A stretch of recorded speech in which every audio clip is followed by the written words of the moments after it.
तो दोस्तों एक बार फिर से आपका स्वागत है आपके अपने YouTube चैनल DC अकेडमी में। तो दोस्तों आज के 25 क्वेश्चंस के सेट में देखेंगे कौन कौन से क्वेश्चन हमारे लिए इम्पॉर्टेंट है जो हमारे एग्ज़ाम में आ सकते हैं। तो आइए एक एक करके सभी क्वेश्चंस को सॉल्व करते हैं। सबसे पहला क्वेश्चन जो लिखा है आप देख सकते हैं, यहाँ पर लिखा है neither Ramesh nor Rajendra has done their work properly. ना तो रमेश ना तो राजेंद्र ने, यानी कहने का मतलब यहाँ पर है ना ही रमेश और ना ही राजेंद्र ने अपने अपने वर्क सही से किए हैं। तो देखिए यहाँ पर एक रूल होता है कि जब नीदर नॉर के साथ दो नाउन या दो प्रोनाउन या दो सब्जेक्ट कह सकते हैं अगर ऐड हुए हों तो जो वर्ब का यूज होता है, हेल्पिंग वर्ब का जो यूज होता है, पॉजिटिव प्रोनाउन का जो यूज होता है वो बाद वाले सब्जेक्ट के अकॉर्डिंग होता है। ठीक, बाद वाले सब्जेक्ट के अकॉर्डिंग होता है। तो राजेंद्र के साथ हैज़ बिल्कुल सही है। अब यहाँ पर दियर का यूज़ जो करेंगे वो भी राजेंद्र के अकॉर्डिंग करेंगे। तो राजेंद्र के अकॉर्डिंग जब इसका यूज करेंगे तो यहाँ पर क्या यूज करेंगे, हिज का यूज करेंगे। इसलिए हम ये कह सकते हैं कि इसका जो पार्ट सी था वही पार्ट एरर था। आइए देखते हैं क्वेश्चन नंबर सेकंड क्वेश्चन कह रहा है the two sisters shouted at one another. देखिए टू सिस्टर्स हैं और टू सिस्टर के लिए वन एनदर का यूज़ किया है। यहाँ पर वन के जब ईच अदर होना चाहिए, ईच अदर। जब दो से ज़्यादा लोग होते हैं तो यहाँ पर वन एनदर का यूज़ किया जाता है, और जब दो लोगों के लिए जब दो लोग होते हैं तो वहाँ पर ईच अदर का यूज़ किया जाता है। आसान क्वेश्चन है, अगर आपको पता है तो आपके लिए ईजी है, अगर नहीं पता है तो फिर डिफ़िकल्ट है। चलिए क्वेश्चन नंबर 3 की बात कर लें। He who has suffered most. आप ये बताइए, ये मोस्ट जो लिखा है ये सुपरलेटिव डिग्री है और किसी भी सुपरलेटिव डिग्री से पहले द का यूज़ करते हैं, ये हमारा रूल है। इसलिए पार्ट 1 में ही गलती है, आगे पढ़ने की जरूरत ही नहीं है। क्वेश्चन नंबर 4 की अगर बात कर लें तो लिखा है death of his only son. अब जरा समझिए इस बात को, डेथ ऑफ लगा है, किसी भी नाउन के बाद अगर ऑफ लगा होता है तो उससे पहले हम द का यूज़ करते हैं। ये एक डेफिनेट आर्टिकल द का यूज़ करते हैं अगर ऑफ लगा हुआ है तो। चलिए देखते हैं जो हमारा नेक्स्ट क्वेश्चन है। जो नेक्स्ट क्वेश्चन है 5 नंबर, इसमें क्या कह रहा है When I met him the couple of days back he was writing a new book। तो इसमें क्या एरर है, When I met him जब मैं उसे मिला, the couple of days। अब समझिए यहाँ पर कपल के बाद ऑफ लगा है, ऑफ के बाद ये प्लूरल है। अगर यहाँ पर प्लूरल नाउन है, प्लूरल नाउन होगा ही तो यहाँ पर द नहीं लगाएंगे, तब ऐसे कंडीशन में इंडिफिनिट आर्टिकल ए और एन का यूज़ करते हैं। तो यहाँ पर अ का यूज़ किया जाएगा। रीज़न ये था कपल ऑफ डेज, ऑफ के बाद प्लूरल है, यहाँ पर अ का यूज़ कर लेंगे। डेथ के बाद ऑफ था, ऑफ के बाद हिज ओनली सन था, सिंगुलर था, यहाँ पर केवल द का यूज़ करते हैं। तो इस तरीके से हमारे जो एरर वाले सेंटेंस हैं वो हो जाते हैं समाप्त। 5 सेंटेंस अगर आते हैं, अगर आप 4 कर लेते हैं तो आपके लिए बहुत ही अच्छी बात है। आइए देखते हैं अपना क्वेश्चन नंबर 6 to 9। 6 to 9 जो क्वेश्चन है वो हमारा जो है वोकैब यानी कि सिनोनिम से रिलेटेड है, जिसमें आपको सिनोनिम ढूंढना है, बेस्ट एक्सप्रेसेस मीनिंग ढूंढनी है। देखिए सबसे पहली जो मीनिंग है वो है हमारा एंटीसिपेट। एंटीसिपेट मीन्स होता है पूर्वानुमान करना, पूर्वानुमान लगाना। याद रखिएगा पूर्वानुमान एंटीसिपेट कई बार पढ़िए, याद हो जाएगा। अब पूर्वानुमान लगाने की कई मीनिंग हो सकती हैं।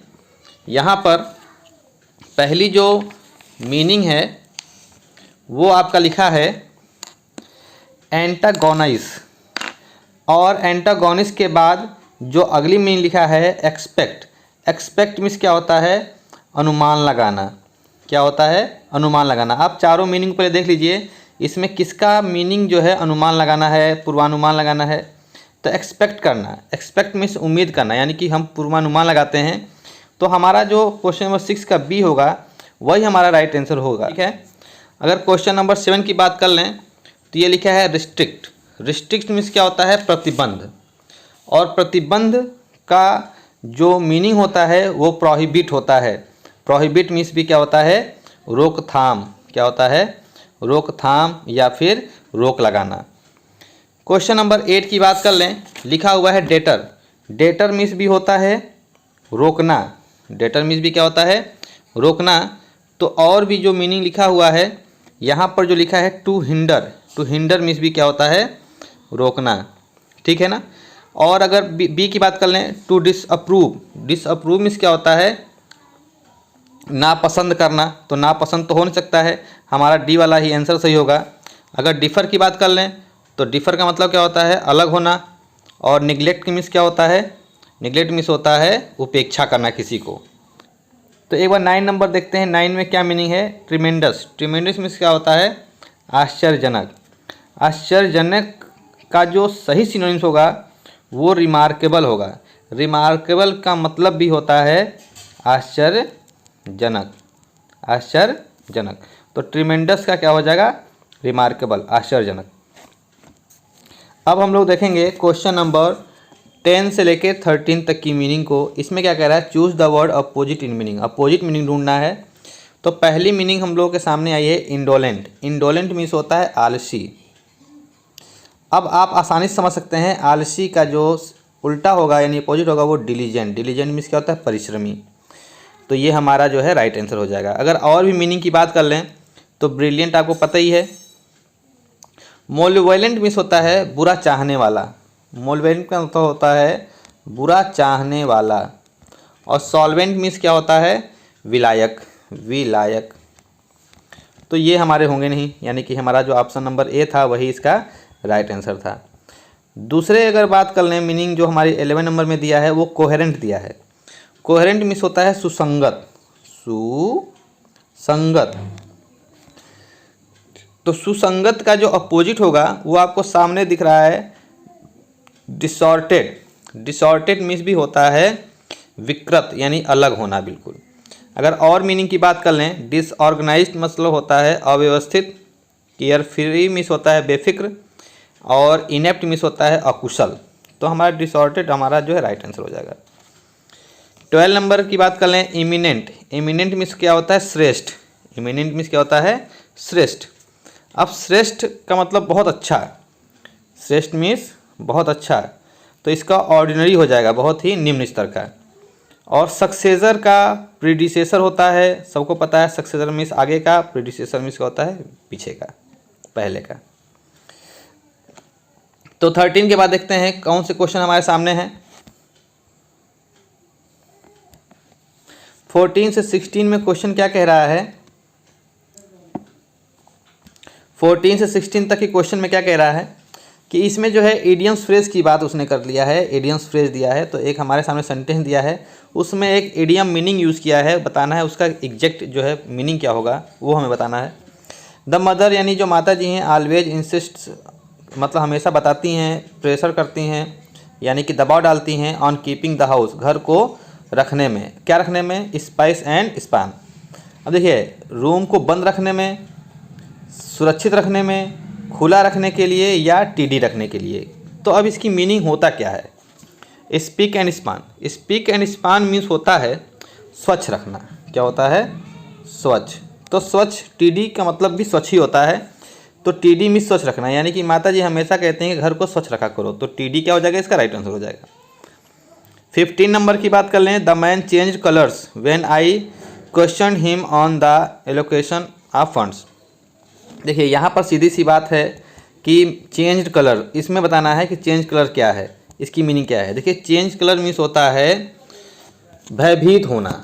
यहाँ पर लग रहा है कि रंग बदलना है, लेकिन इस चेंज कलर का मतलब होता है भयभीत होना। यानी कि आदमी जो है तुरंत भयभीत हो जाता है जब मैं उससे क्वेश्चन करता हूँ, ठीक ना, फंड्स के बारे में कि फंड्स का क्या स्थिति है, मतलब कहाँ आया कि नहीं आया, तो भयभीत हो जाता है। तो टर्न्ड पेल मीन्स होता है भयभीत से पीला हो जाना, यानी कि पीला पड़ जाना, यानी कि भय से प्रेरित हो जाना। तो टर्न पेल हो जाएगा। अगर और मीनिंग की बात कर लें, इसमें जैसे लिखा है गॉट नम्ड, गॉट जो नम्ड लिखा है इसका मतलब होता है सुन्न होना, सुन्न हो जाना, यानी हाथों पैर में जान ना हो। टर्न हैप्पी, खुश हो जाना। गॉट मोटिवेटेड मीन्स होता है प्रेरित होना। टर्न पेल इसका राइट आंसर होगा। 16 नंबर की बात कर लें, we can not depend on him for this assignment as it needs careful handling and he is like a bull in a china shop. बहुत इंपॉर्टेंट है, like bull in a china shop. इसका मतलब होता है भद्दा व्यक्ति। क्या होता है? भद्दा व्यक्ति। तो जो लिखा है ना पहला ऑप्शन द क्लमसी पर्सन, इसका मतलब भी होता है भद्दा व्यक्ति। तो इस तरीके से हमारे जो है 16 तक की क्वेश्चन हो गए हैं समाप्त। आगे देखते हैं, बने रहिएगा वीडियो में अंत तक की।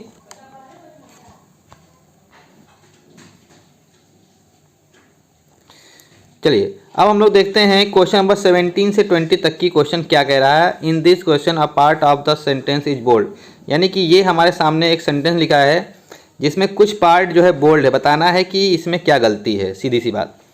तो सिंस सी डायरेक्टिंग, देखिए सीधी सी मैं बात बता दूं, इसमें गलती क्या है आप भी आराम समझ लेंगे।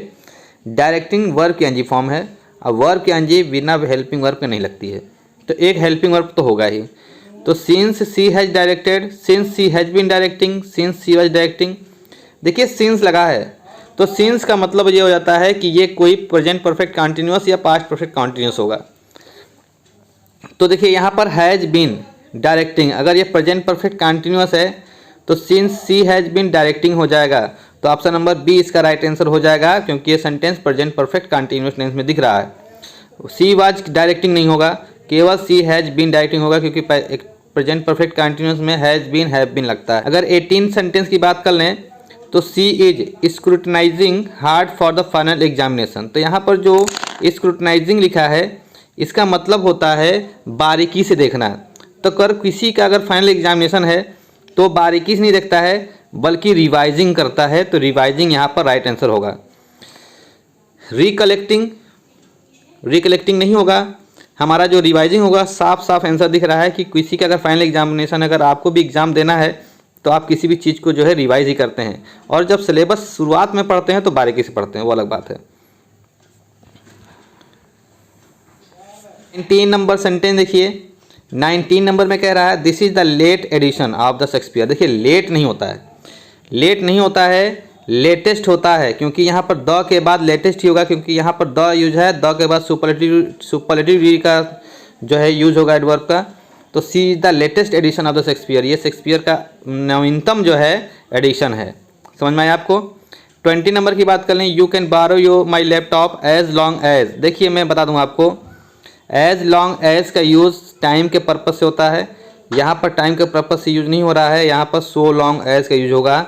और मैं बता दूं अगर सेंटेंस में नॉट है तो वहाँ पर सो लॉन्ग एज ही यूज होता है, दूसरा भी तरीके से समझ सकते हैं आप उसको। 21 से 24 तक की क्वेश्चन क्या कह रहा है? 21 से 24 के क्वेश्चन में आपको एक रीअरेंज करना है सेंटेंसेस को और एक मीनिंगफुल सेंटेंस तैयार करना है, जैसे कि आप देख सकते हैं। तो ये सेंटेंस नंबर 21 से स्टार्ट करते हैं। 21 क्वेश्चन में आप देख सकते हैं sentence P Q R S को मिला करके एक मीनिंगफुल सेंटेंस बनाना है। तो आप देख सकते हैं कभी भी सेंटेंस को सब्जेक्ट से स्टार्ट करते हैं तो क्यू में लिखा है you are living in an age. आप जो है एक ऐसे एज में हैं कि जब आपके पास बहुत से अपॉर्चुनिटी है वुमेन के लिए। तो देखिए यहाँ पर क्यू से स्टार्ट हो चुका है, क्यू और क्यू के बाद पी। तो क्यू और पी के बाद कोई भी ऑप्शन नहीं दिख रहा है, यानी कि ये तो बिल्कुल गलत हो जाएगा। तो हमारा ऑप्शन नंबर सी तो राइट होगा ना, ये तो कॉमन सेंस लगाने वाली बात है। तो ये सेंटेंस हमारा हो गया। 22 में देखते हैं। 22 में देखिए ज़रा ध्यान से, पी क्यू आर एस में दिया है that we are more civilised than our ancestor in the prevailing belief one of the great delusion of modern things. तो इसका जो राइट आंसर होगा देखते हैं। वन ऑफ द से स्टार्ट किया जाता है, तो वन ऑफ द से स्टार्ट होने के लिए आर हो सकता है, तो यानी कि पहला और बी ऑप्शन, ए और बी ऑप्शन तो होगा नहीं। आर से स्टार्ट ये है, आर से स्टार्ट ये है। तो वन ऑफ द के बाद देखिए one of the great delusion, तो यहाँ पर जो है एस ही होगा आर के बाद एस। तो हमारा ऑप्शन नंबर सी सही कर दीजिएगा बिल्कुल बेफिक्र होकर के, क्योंकि one of the great delusion of the modern things is prevailing belief that we are more civilised than our ancestors. तो हमारा सी ऑप्शन सही हो जाएगा इसका। अगर बात करें 23 की, the Olympics start in the stadium of the torch lighted on Mount Olympus by the sun's rays with the arrival. तो इसका जो आंसर होगा दोस्तों देखते हैं कहाँ से स्टार्ट होगा। देखिए द ओलंपिक्स स्टार्ट तो होगा ही, पी से स्टार्ट होगा। तो पी से कोई भी सेंटेंस नहीं दिख रहा है, आप इसी को मैच करके देखिए। पी के बाद एस है, तो पी के बाद एस विद द अराइवल बिल्कुल सही है। हाँ, ऑप्शन नंबर डी इसका जो है राइट आंसर हो जाएगा। अगर हम बात कर लें 24 नंबर की, जो कि हमारा लास्ट क्वेश्चन है, इसमें भी हमको यही काम करना है। तो इसमें देखिए आप देख सकते हैं लिखा है country in the world celebrated with as here festivals are much passion as in any. तो इसका जो आंसर हो रहा है देखते हैं, here festivals are, here festivals are. तो यहाँ पर आर से अगर स्टार्ट करते हैं तो आर से, क्योंकि सेलिब्रेटेड से स्टार्ट होगा नहीं तो की वाला ऑप्शन गया। मच पैसन से स्टार्ट होगा नहीं तो ये एस वाला भी ऑप्शन गया। पी की बात करें कंट्री इन द वर्ल्ड बिल्कुल नहीं होगा तो ऑप्शन नंबर सी ही तो सही है। तो इस तरीके से हम अपने इस तरह के क्वेश्चन को जो है सही से कर लेते हैं। तो मेरे दोस्तों मैं उम्मीद करता हूँ कि क्वेश्चंस आपको समझ में आए होंगे, आपको काफ़ी हेल्प मिला होगा इन वीडियो से। तो वीडियो को एंड तक देखने के लिए आपका बहुत बहुत धन्यवाद। Thanks for watching and best of luck for your exam.